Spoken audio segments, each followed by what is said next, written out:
Adresi apaan, Mbak? Anda apa? Расында, мен жүрейін. Жолыңыз болсын.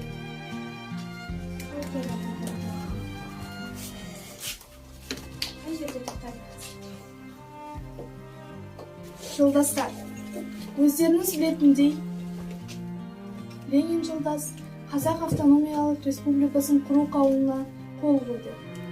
Ендігі мәселе Қазақ өлкесінің жалпы съезін құру. Оның мерзімі 1920 жылдың қазанына белгіленіп отыр. Бұл үшін бізге нұсқаулық дайындау керек. Қазақ тіліндегі нұсқаулық дайындау Байтұрсынов жолдасқа, ал орыс тіліндегі нұсқаулық дайындау Лукашев жолдасқа тапсырылады. Жолдастар, бүгінгі мәжілісті пайдаланып, мен Ревкомның 10 айлық қызметі нәтижесі жайлы айтсам деймін.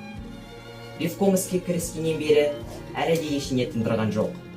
Бұл сөз өзіңізге ауырлау сөзі көрінбей ме? Жоқ, оның себебін айтайын. Билік өкілдері мен қазақ халқы арасында әлі де өзара сенім жоқ. Кейбір коммунист жолдастар қазақтар ештеңені түсініп жарытпайды деп, небір көзбояушылықпен өктемдік жүргізіп отыр. Сіз ұлтшылдығыңызды енді осында қозғатайын дедіңіз бе? Мен факты ғана айтып отырмын. Мәселен, қазақтардың ішінде зиялы қауым бар. Халық оларға имандай сенеді. Дегенмен, сол зиялыларға кешірім берілсе де, қудалау тоқтамайды. Осыны доғару керек. Және де зиялы қауымдардың зор күші мен білімін халық үшін жұмсай, орай беру керек. Осы мен бұл мәселені үшінші рет көтеріп отырсыз.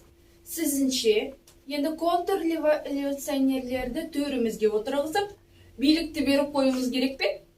Сіз Ленин жолдасын шешіміне қарсы келіп отырсыз ғой. Ленин жолдас олардың үкіметке қарсы пиғылдарын білмейді. Ал мен білемін.